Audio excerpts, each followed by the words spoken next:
Good morning. Today's daf is Kuf Tet 109, second to last daf in Masechet Menachot.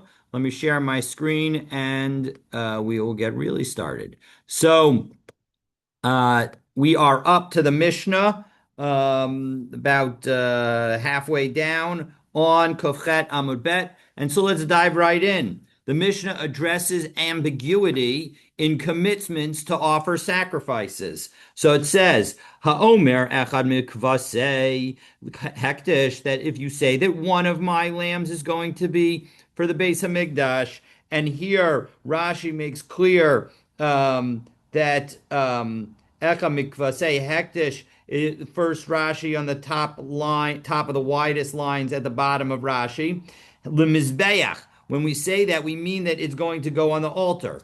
And so as a result, which one is going to go on the altar? The echad mishvare hektish, or you say that one of my oxen is hektish and going on the mizbeach. Bahayulo shnayim, and you had two of them.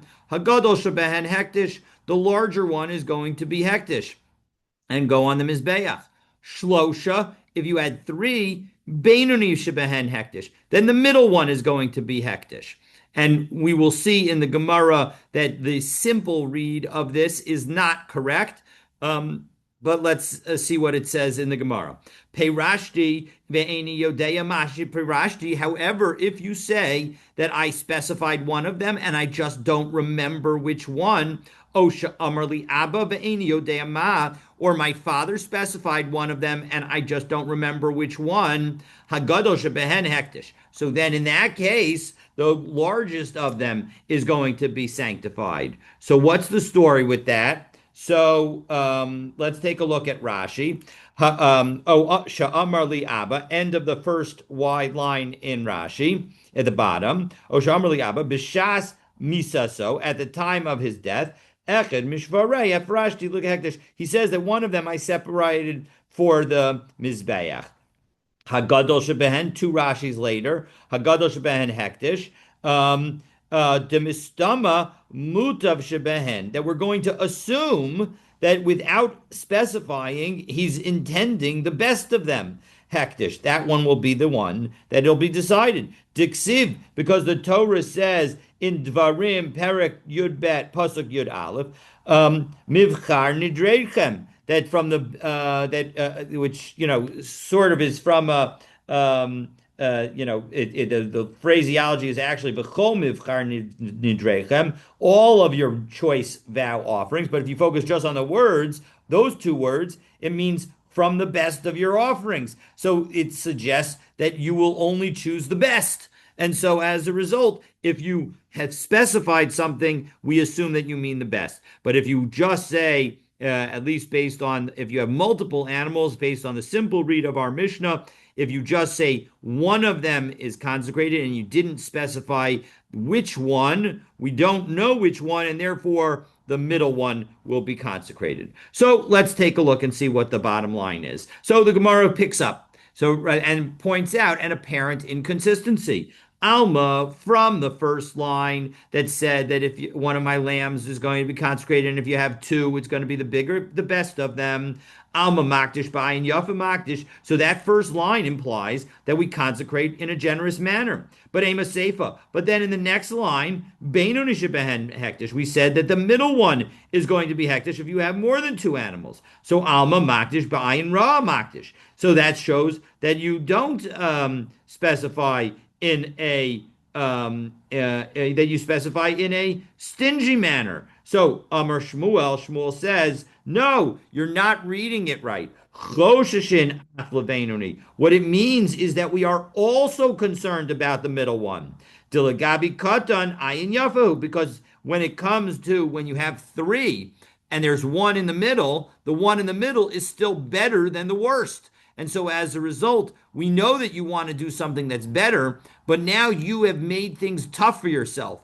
And because now you've said that maybe the one that you're referring to, because you said one of my lambs, is the middle one. And so as a result, both the large one and the middle one have a possible sanctification. So Hechi Avid. So the Gemara continues, what should you do about it in order to eliminate one of the uncertainties? Amar Rabbi Chia bar Rab, Mamtin ad lo ad shiyumam. You wait until the middle one gets a mum. Umagale likadushase bigadol. And then you transfer it to the big one. And why? How does that work? Meaning, why is that? What if you got the wrong one or something along those lines? To take a look at Rashi, fifth line in the wide lines near the bottom of Rashi. That we get this from a manavshach. That meaning no matter what, we're going to work it out. Because if on the Bainani you had actually intended Vilav Agadol and not on the largest one, not on the best, Hare Zen Nistayev, the middle one got a mum, Vichillo Begadol. And so as a result, you have the ability to cause the middle one to become non-Kodesh again by moving the Kedusha to the big one. And of course, the best one is worth more than the middle one. And so that is going to fully use up your the hektish value of the one that has the mum. And so you'll be fine. The iagadol, and if your original intention was on the best one, chami kara, that's where it was going to be. The sanctification was there from the very beginning. Nimza beinani chulin mikara. Well, then the middle one was always non-sanctified, and so as a result, your transfer of the kedusha is a meaningless act. It doesn't actually do anything because the kedusha was always already on the best animal. So as a result, either way, everything works out. That's the manavshach, and so as a result, we're going to be fine. So Amar Rav Nachman, Amar Rabba Baravua, Lo Shanu Ela de Amar Echad Mishvarei Hektish. That the rule in our Mishnah that says that we assume that you mean the best is only when you say one of my, and that you're also going to have to worry about the middle one, which means, by the way, if you have 10 animals, you're going to have to worry about 9 of them. And you're going to have to wait for 8 of them to develop a mum, the implication would be. So when is it that we're uncertain which one you mean if you say one of my oxen? However, Aval Amar, Shor Bishvari Hektish. But if you say an ox within my oxen, so you, instead of using the language of one of my oxen, but you say an ox within my oxen is going to be sanctified. So then Hagadol Shebehen Hektish, because then it's clear that you're intending to be the best. Because Torah, but Torah Ikamer, you're saying the ox within my oxen. That implies best. So we're going to have 3 challenges to this understanding. Meaning, is it really clear that when you say that you mean that you say an ox from my oxen, that you mean the best? There, let's take a look. Aini, is that really true? V'hama Rav Huna bar Chia mishmei deula haomer lechaber bayis bebesi ani mocher lecha. That if a person says, "I'm going to sell you the house within my houses," meaning I'm going to sell you one of my houses, or one of my dwelling places, mar'ehu aliyah. You can even show him the attic, meaning the top floor. And la mishum deguria, isn't it because the top floor is considered the worst because nobody wants to? Of course, there was no elevator at the time, so the view was never outweighed, and you didn't build that high, so the view was never outweighed by the fact that you needed to climb steps. And so as a result, that would be certainly inferior. So no, don't read it as marehu aliyah, as show the best, the top story, but the top floor, but rather lo me'ula shibabatim. No, you have to show him the best of your houses, and so that's what it means. Okay, so all right, so we've reread that, although we will come back to it. So Meisvei, I'll ask you another question. Shor bishvari hektish, if you say that one of my oxen among my oxen is going to be sanctified, as Rashi says, 1, 2, 3, 4, 5, 6, 7 lines from the bottom of the wide lines in Rashi on Kufchet on Mabet. Ola, Shor Bishvari Hektish, Ola. We're talking about where you sanctify it as an Ola. V'chein Shor Shel Hektish Shenis Arid Bacherim. And that same Ola that now gets mixed up with other oxen. Hagadol Shebehen Hektish. So the best one is going to be Hektish. The Kulam Yamachru L'Tzarche Olot. And all of them need to be sold for the purposes of Ola, as an Ola. Udumei and Chulin. And then, of course, the money that comes out of that will be able to be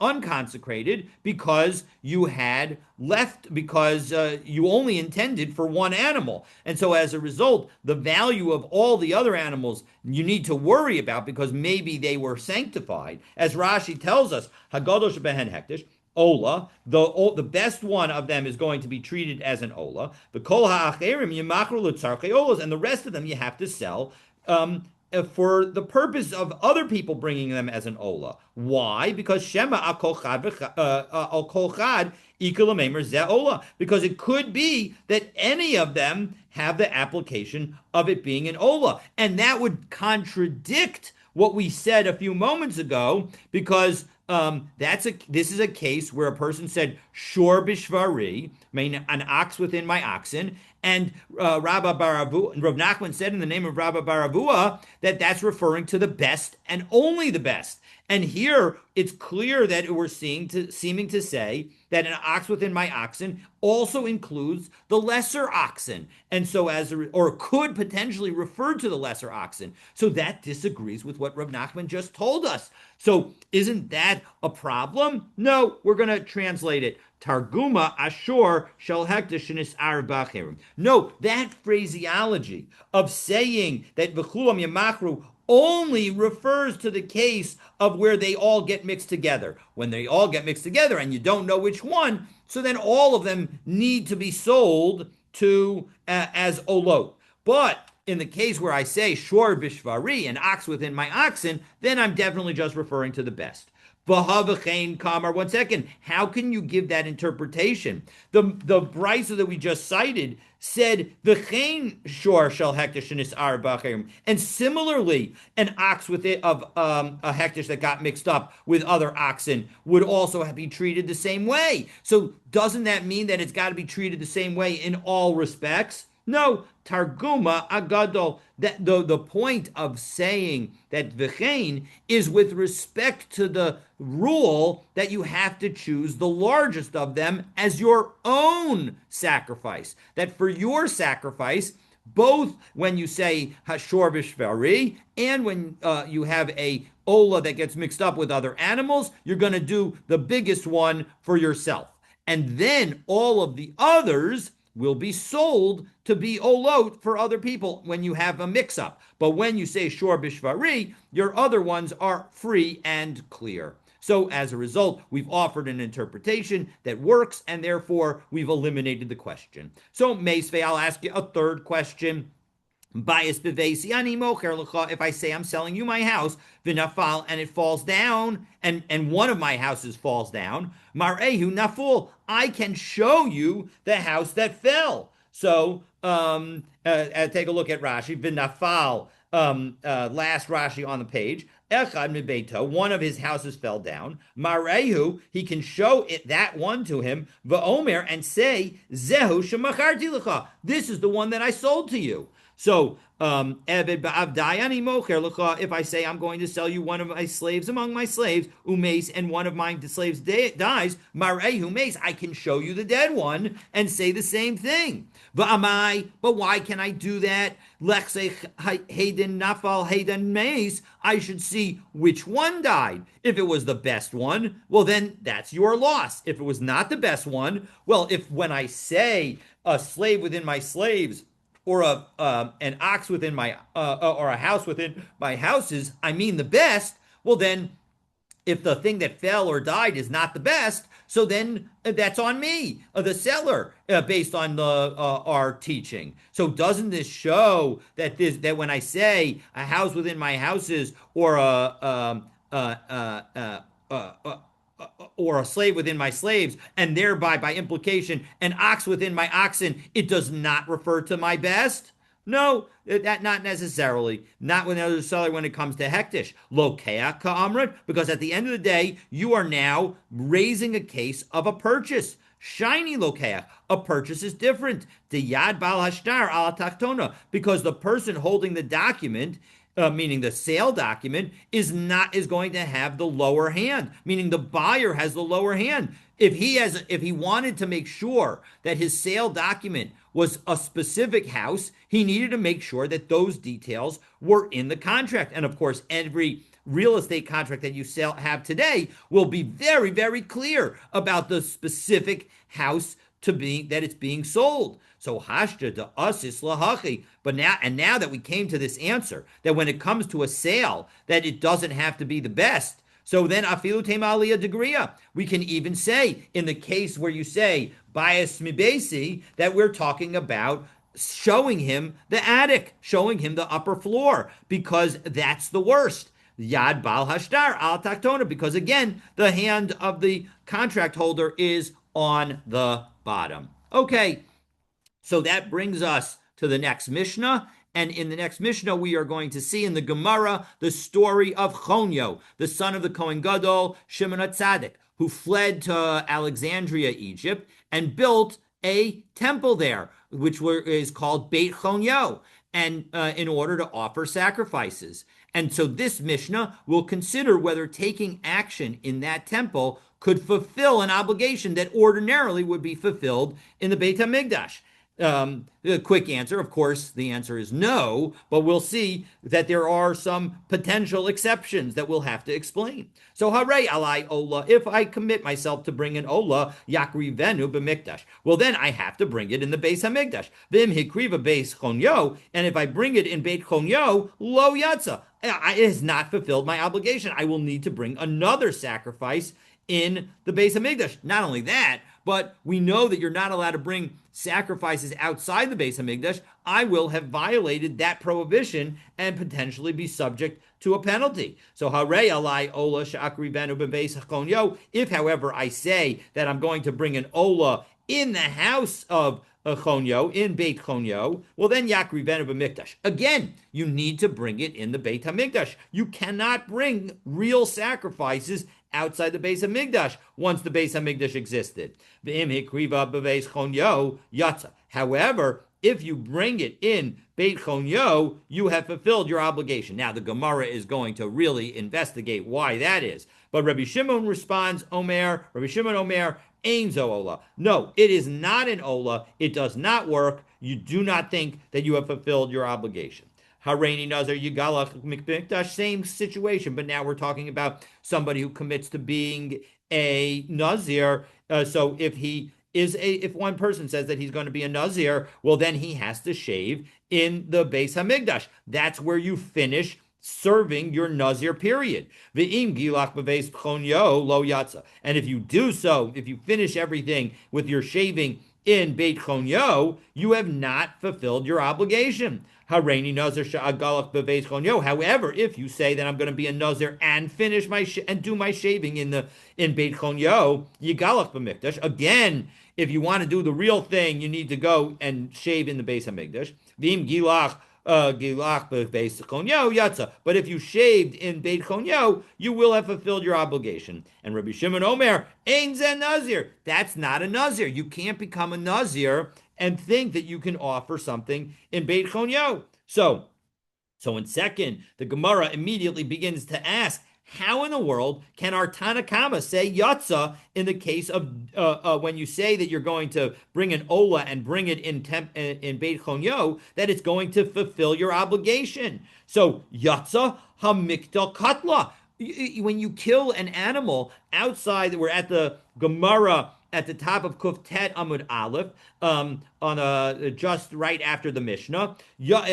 How can you say that somebody who said they're going to bring an offering, bring an Ola, and offer it in the temple of Chonyo in Alexandria, Egypt? How can you say that if the person then brings it in Alexandria, that he's fulfilled his obligation? He's just killed an animal. Right? Because you cannot there is no sacrifices outside the Beis Hamikdash any longer, and so when you try to do a sacrifice, all you're doing is killing the animal. So as Rashi tells us, Vaha Mikdal Katla, it's the one, two, three, four, five, six, seventh narrow line on Kuf Tetamut Aleph. It's the first Rashi on the Gemara. Deshoket Chutzu. All he's done is slaughtered sanctified animals outside the Beis Hamikdash.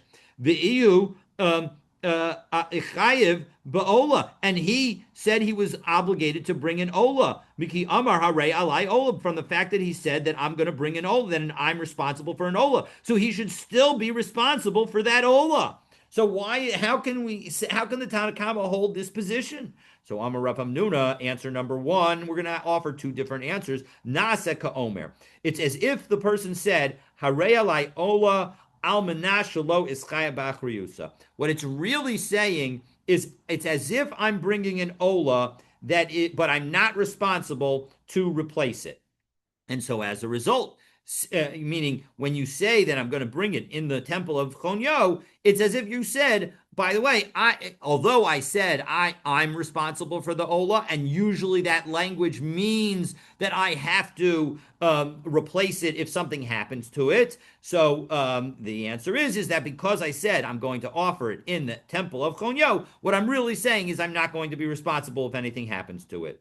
So Amarle Rava says that works with respect to the beginning of our Mishnah. Elameata Seifa de Katani Hareni Nazir Sha'agalach Beveis Chonyo Yigalach B'Mikdash V'im Gilach Beveis Chonyo Yatza. But how do you explain the latter part of the Mishnah, where the person says, "I'm going to be a Nazir to shave in Beit Chonyo," and we say that you're supposed to shave in the Beis Hamikdash, but if you shave in Beit Chonyo, you've still fulfilled your obligation and you're no longer a Nazir.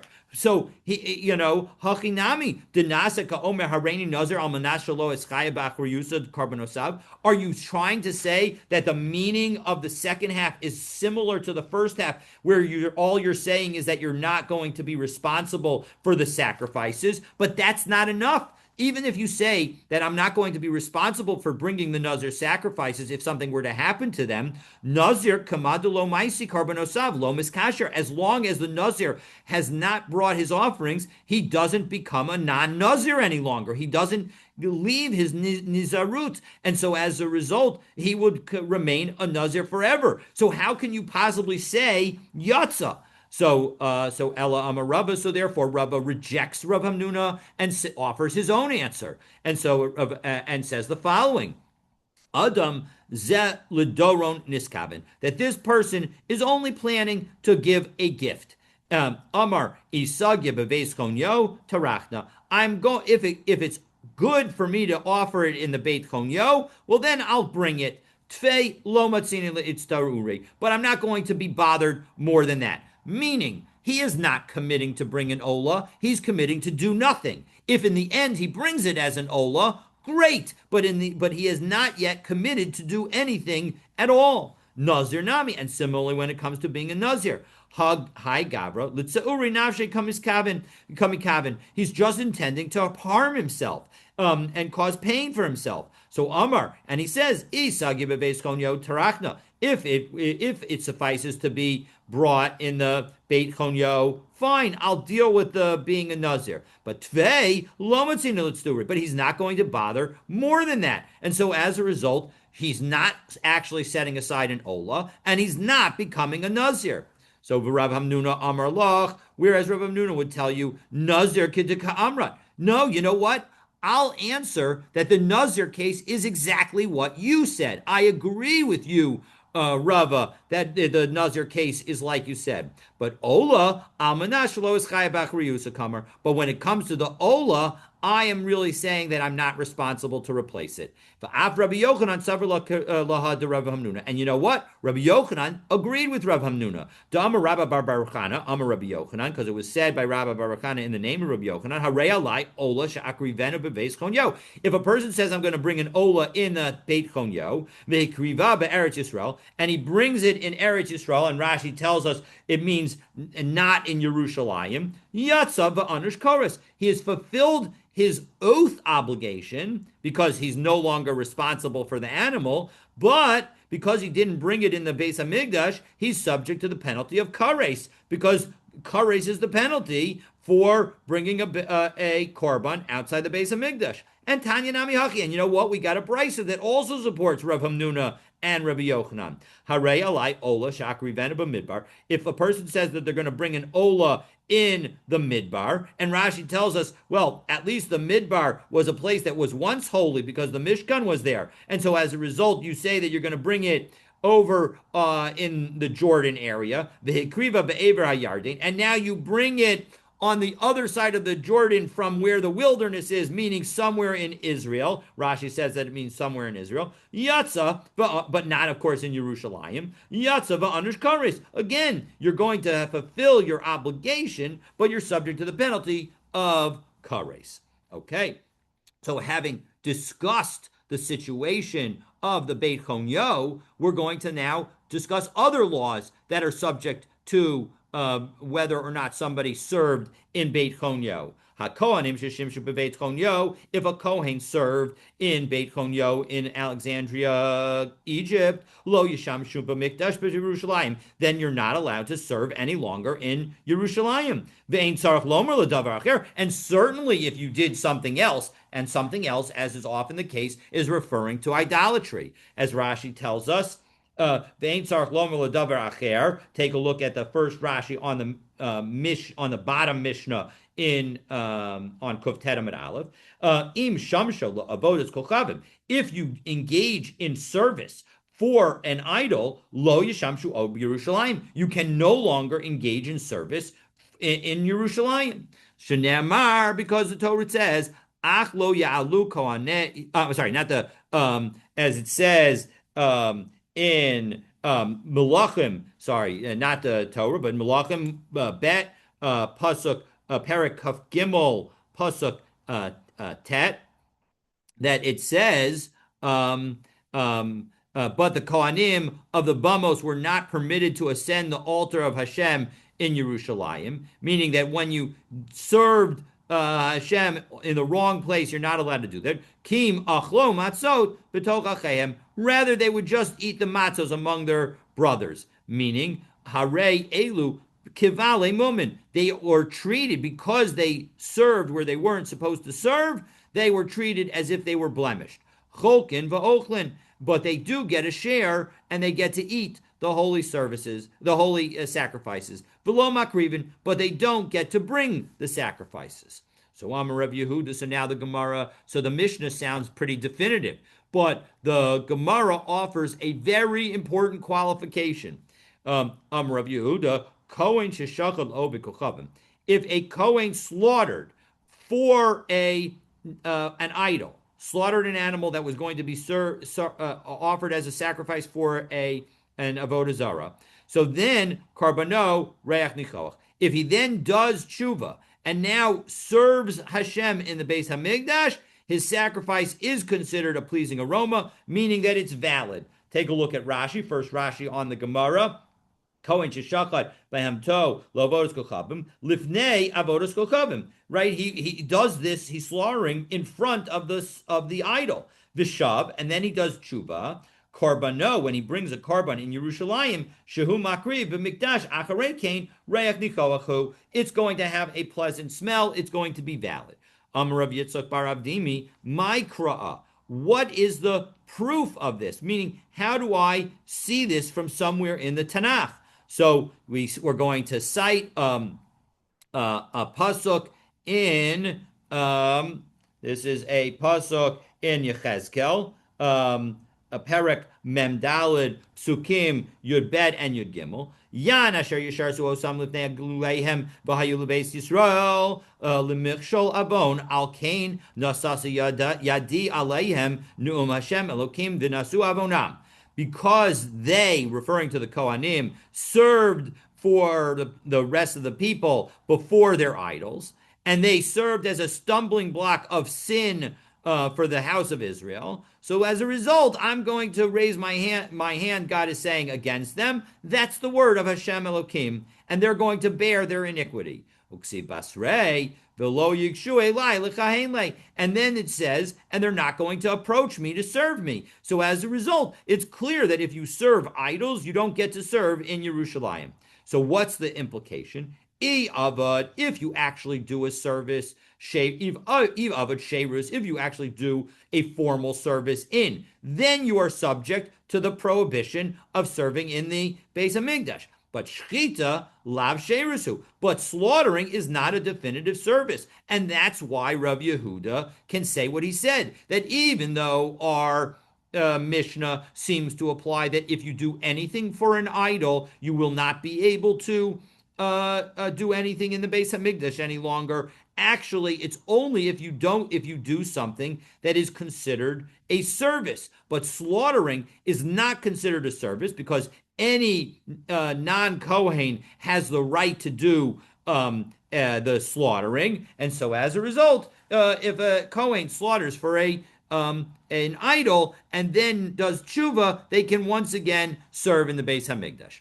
Itmar. Now, we are going to see that actually this statement of Rav Yehuda is subject to debate. Is it referring to slaughtering intentionally for Avodah Zarah, or meaning with a deliberate intent to serve the Avodah Zarah, or is it, or would it also cover a situation where a person didn't realize that they were slaughtering it for an Avodah Zarah, or thought the Avodah Zarah was actually that it was not prohibited to do the slaughtering for Avodah Zarah, but because it's Rabbi Yehuda's statement is just about slaughtering, and it doesn't say whether it's intentional or b'mezid or b'shogeg. So we will see that in a few moments, that there will be a debate about that. But let's take a look and see the next piece. So Itmar. So it was said, Shagag Bezrika, if you acted inadvertently in connection with throwing. So now we're adding two elements.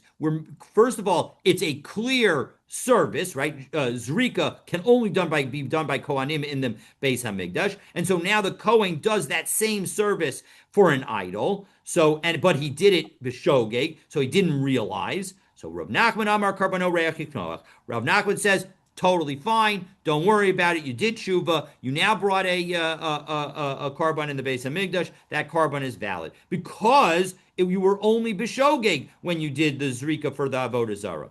Rav Sheshes Amar Ein Karbano Reach Nikol. Rav Sheshes says, no, you did some kind of service, and even though you did the service b'shogeg, you cannot go back into the Beis Hamikdash. So Amar Rav Sheshes, Mina Minala, how do I know my position? The pasuk that we cited from Yechezkel refers to both a michshol and an avon. And so as a result, my lav o michshol o avon. A michshol is where you do something by accident because you tripped, right? It's a stumbling block. And avon is a sin, which implies intentional. Michshol shogeg, va'avon mezid. The michshol refers to the unintentional, inadvertent sin. And the word avon refers to the deliberate sin. So for Rav Nachman, michshol to avon. No, Rav Nachman says you're misreading the pasuk. It's michshal avon is one phrase. It's referring to a stumbling block of sin, and therefore only intentional is covered by that word, by that phrase.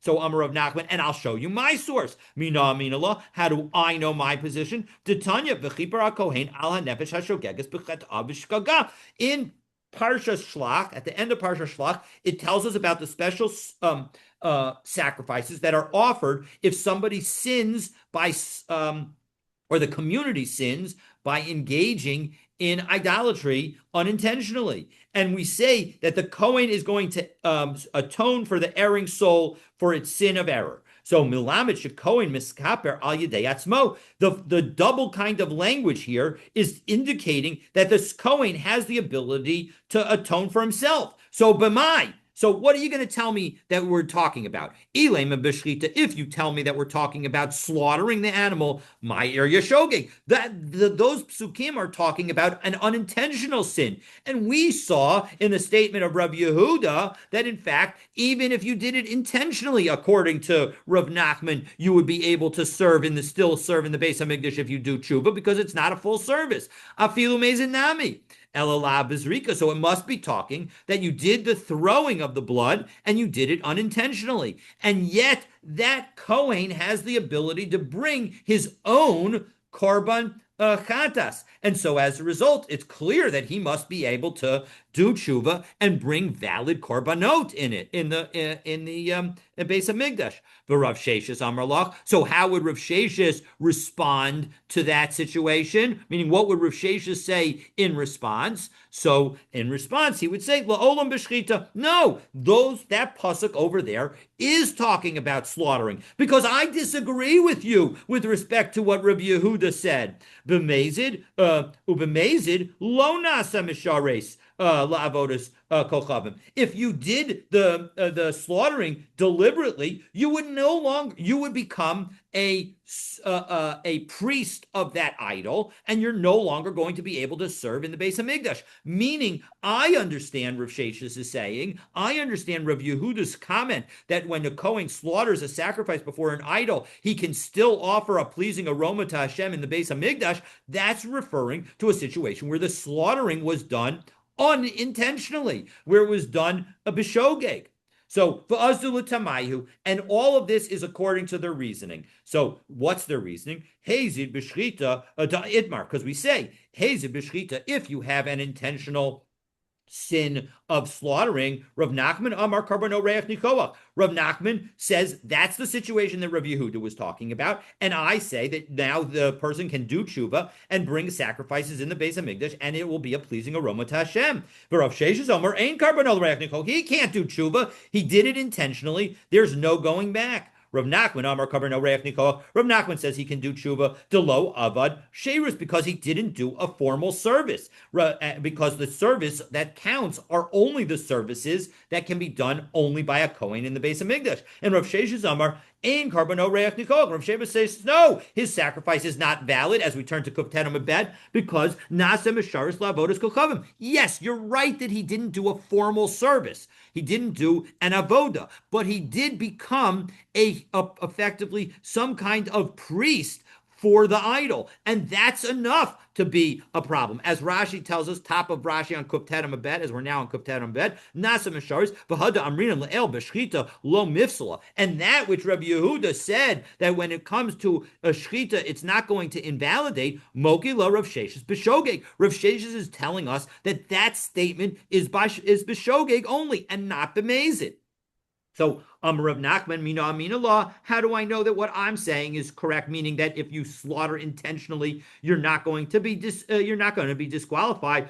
Tanya, because we have a brisa. Kohen she'avad ovadas kol chavim v'shav. If a Kohen does a service for an idol and he does tshuva karbono reach nichoach, his sacrifice that he now offers in the Beis Hamikdash is going to be valid. B'mai, what are you talking about? Ilema b'shogig. If you're telling me that he did it unintentionally, my v'shav. What does it mean that he did tshuva? You don't need to do tshuva if you do something unintentionally. You never intended to do it in the first place. So shav v'omedhu. So it must be that he, because you don't need to do tshuva because he was doing tshuva from the beginning, because he never did something that he would need to do tshuva from. Elapshita b'mezid. So it must be that this brisa is talking about somebody who does something intentionally. V'ibizrika, and if you tell me that the item that he did intentionally is throwing, kishav my hobby, who cares if he did tshuva? We've seen already, based on our Mishnah, that it doesn't make a difference. You can't do tshuva from that. Ha'avid lasheris, he did a service. So elalav b'shchita. So it must be that the avoda that he did, because slaughtering is considered an avoda, it is just not considered a sheirut. And so as a result, that is going to be what we're talking about. He must have done intentional shchita, and yet that brisa says that he can offer a karbono reach nichoach. So it must be that even intentional slaughter can do tshuva and serve again in the Beis Hamikdash. V'Rav Sheshes Amar Lach, no, la'olam mishogig ha'chagik Amar. Really, that brisa is talking about unintentionally slaughtering an animal for a sacrifice. V'im shav mi'ikaro. And when it says that he's repenting, it means that he's repenting from the very beginning. Dichi avid b'shogig of it, because he did it unintentionally. Meaning, the shove the shove is saying, and he did tshuva from the very beginning because he didn't mean to do it in the first place. So karbono reich nichol, in that situation, it is going to be a pleasing aroma, meaning that if you do the slaughtering unintentionally, that's where it's going to be able to do tshuva. V'im lav ein karbono reich nichol, but if not, meaning if he did anything intentionally, even the slaughtering of the animal, it will mean that he is not going to be able to offer sacrifices in the Beis Hamikdash, according to Rav Sheshes. So so more machlokot between. We now have two levels of machlokas between Rav Sheshes and Rav Nachman. First is with respect to whether or not you slaughter it. Second is with respect to whether or not throwing the blood b'shogeg. And now we're going to have two more situations, bowing to an idol and accepting an idol. So let's take a look at these situations, and I have a nice chart summarizing the machlokot between Rav Nachman and Rav Sheshes. That's on the screen. If you do a bow down to an idol, so Rav Nachman Amar Karbono Reach Nichoach, he can still do tshuva and go and serve in the Beis Hamikdash, and it'll be a pleasing aroma to Hashem. Rav Sheshes Amar Ein Karbono Reach Nichoach. Too late. Sorry, Charlie. No way. You're not going to get away with it. So Hoda Lavodas Kochavim. If you just admit that you're going to that you're taking on an idol, and Rashi tells us what does that mean. Second line at the top of Kuftet Amabed, Hoda Lavodas Kochavim. Amar La Amar La. He says to it, Eli Ata, you are my God. So if you say that to an idol, and now you do tshuva, and then you go back and you want to serve in the Beis Hamikdash, Rav Nachman Amar Karbono Reich Nichoach, you can do that. It's totally fine. You never did a formal service, so as a result, you can do tshuva and bring karbonot in the Beis Hamikdash. For Rav Sheshes Amar, no, even there, ein Karbono Reich Nichoach. Even there, the sacrifice is not valid. Utsricha, and you know what? We need to teach each of these four situations. If we only had the first case of throwing the blood unintentionally, maybe Rav Sheshes would limit his situation to that case, because that is a true service. It is not. It's not just an avoda, but it's a service that only a Kohen has the ability to do. And so, as a result, the Rav Sheshes will say you're disqualified. But about shchita, when it comes to sacrifice, meaning slaughtering the animal, delo avad leisherus, which is not a service that only a Kohen can do. Ema modele the Rav Nachman. Maybe he would agree with Rav Nachman and say whether you slaughtered intentionally or unintentionally, you are okay to do tshuva and go into the Beis Hamikdash. And if you were to tell me just the law of slaughtering, meaning that we know that that Rav Sheshes would say that when it comes to slaughtering intentionally, you cannot do tshuva and going back and serve in the Beis Hamikdash, but slaughtering unintentionally, everyone agrees that you could. But slaughtering intentionally, there would be the machlokes, and so there maybe. Now, of course, that would imply that throwing blood b'shogeg might also be a problem, but mishum de'avad le'avoda. But that's because you did a formal service. Aval hishtachava lo avad le'avoda. But when it comes to bowing, you did not do a service. And so as a result, aim alo. Maybe in that situation, Rav Sheshes would not say that the person is disqualified and would say that since you didn't even do an avoda, you can do tshuva and serve back in the Beis Hamikdash. So tricha, therefore, we also need to tell the situation of bowing to an idol. The iyashmin and hashtachava. And if I were to teach you the machlokis in connection with bowing to an idol, and say Rav Nachman says that it's okay to go back and do tshuva, and Rav Sheshes says it's not, mishum de'avid le'maisa, you still did an action. And so as a result, that's why Rav Sheshes says that that's going to be a problem. Aval hoda, the dibura ba'alma emelo, but maybe he would agree that if all you do is just words and accepting an idol, as Rashi said, is just saying Eliata, you're my idol, and so as a result, that's going to maybe that would be okay according to Rav Sheshes. So therefore, tzricha, therefore we need to teach all four rules for Rav Sheshes.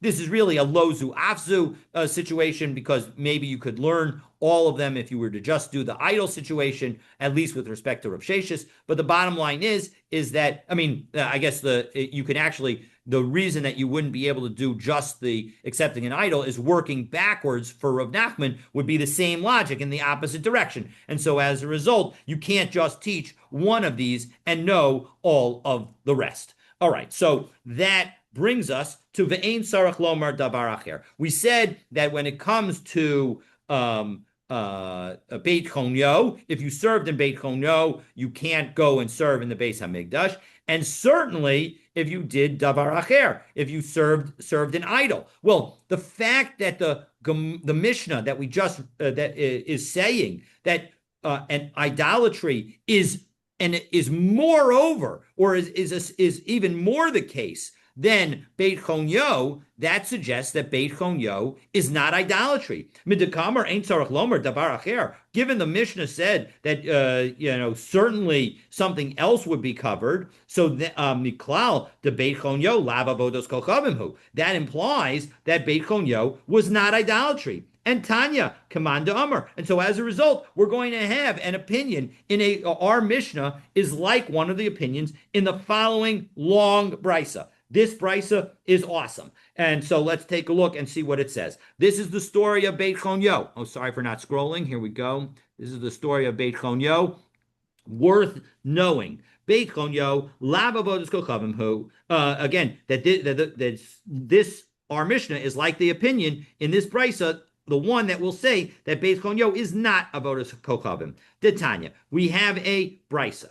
Osa shana shemes Shimon HaTzadik, in the year that Shimon HaTzadik died, Amar Lahen, he said to the people that were with him, and we'll see that this is on Yom Kippur after leaving the Kodesh HaKodashim, Shanazo Humes, that in this year he's going to die. So Amru Lo, Minayin ata yodea, how do you know it? So Amar Lahen, he said to them, Kol Yom Kippurim nizdamen li zaken echad lavush levanim v'nisatif levanim. Every year, I meet up with somebody that is like an old man dressed in white and wrapped in white. V'nichnas imi v'yotze imi, and he goes into the Kodesh HaKodashim with me, and he goes out of the Kodesh HaKodashim with me. Shana zo nizdamen li zaken echad lavush chorim v'nisatif chorim. But this year, I was met by somebody who is old, who's dressed in black and wrapped in black. V'nichnas imi, and he went into the Kodesh HaKodashim with me, to lo yatsa imi, but he didn't go out with me. So Tosos, by the way, notes that in Yerushalmi, take a look at the top Tosos very quickly. Nizdamen li zaken echad lavush levanim. Yerushalmi paref, in the Yerushalmi on this story, the Gemara asks, v'haksiv v'kol adam lo yiyeh ba'oel moed. That 1 second, the Torah says that nobody can be in the Oel Moed when the Kohen Gadol is going into the Kodesh HaKodashim. Va'afilu malachim, and that would imply even angels. Diksiv v'demut pneihem pnei adam, because angels have the appearance of a person.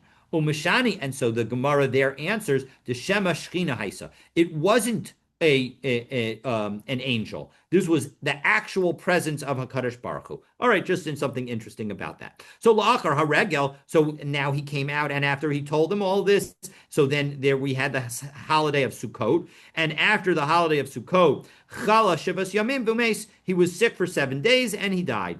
V'nimnu echav l'kohanim l'varech b'shem, and as a result of that, his brethren, the Kohanim, refused to say and did not say any longer the name of the blessing with Hashem's name, the Shem HaMifurash, this name of Hashem in the explicit form. B'shas Petira. So Amar Lahem, and just as he was getting ready to die, he said to them, Chonyo b'ni yishamish m'tachtai. My son Chonyo should serve in my place. Now, this became a problem. Niskani bo Shimi achiv. His brother Shimi became jealous. Shaya gadol mimenu shtei shanim mechza, because he was 2.5 years older.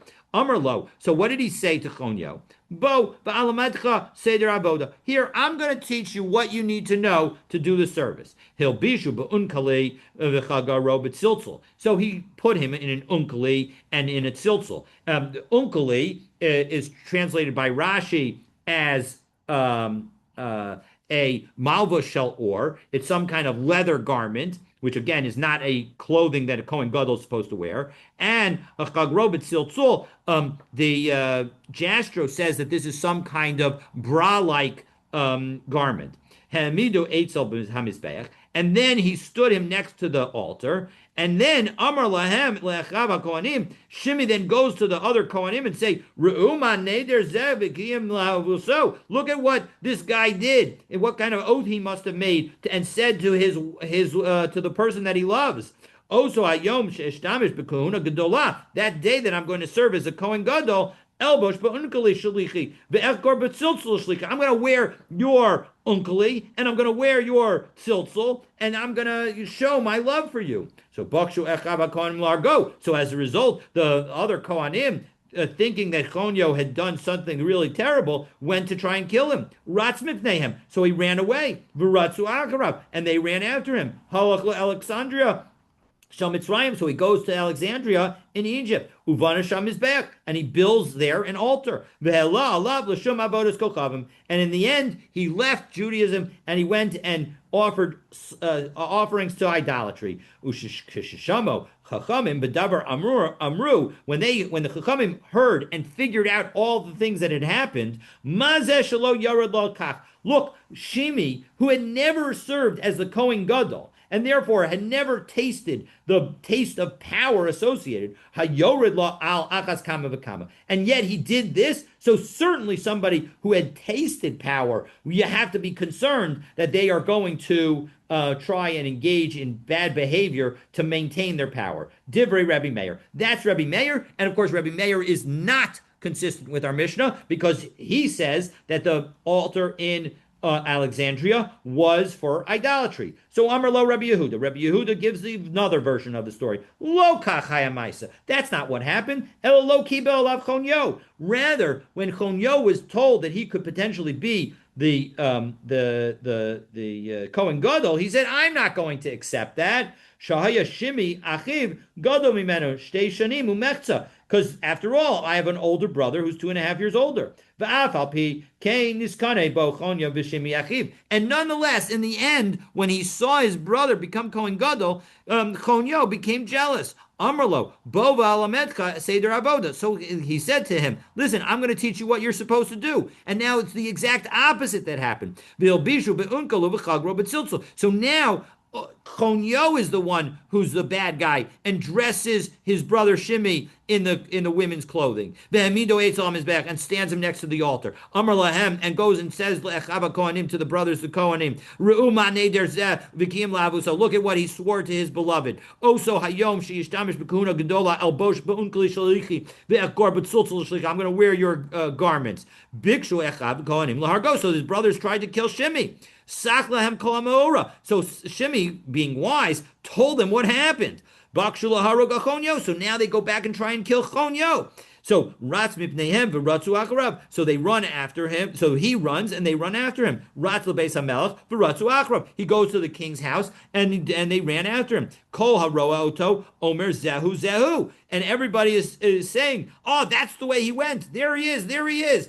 So Halach Alexandria b'shel Mitzrayim. So he goes to Alexandria in Egypt, Uvana Sham Mizbeach, and he builds an altar, the Halal Alav L'Shem Shemayim, and there he brings it for the sake of heaven, meaning that he was doing exactly what we said in our Mishnah, that in the connection with the Beit Chonyo, that it was not idolatry. So Shnei Amar, and this fulfilled a prophecy that exists in Yeshaya. So Perek Yud Tet Pasuk Yud Tet. By Yomahu Yiyem Mizbeach LaHashem B'Soch Eretz Mitzrayim. That on that day there will be an altar for Hashem in the land of Egypt. Umatzeva Eitzel Gvula LaHashem. And there will be a pillar dedicated to Hashem near the border. And so as a result, that was actually came true according to this understanding. Okishamo Chachamim B'Davar Amro. And Rabbi Yehuda says in the end of his story, when the rabbis heard what happened, Umazeh Shebaruch Mimenu Kach.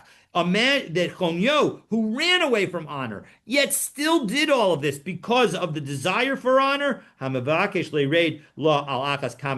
somebody who's trying to get honor how much more so are they going to do in order to try and get honor? And so as a result, we now have the two versions of Chlechnyo's story. We're going to pick up from there and finish Masechet Menachot, God willing, tomorrow. Looking forward to continuing our learning together.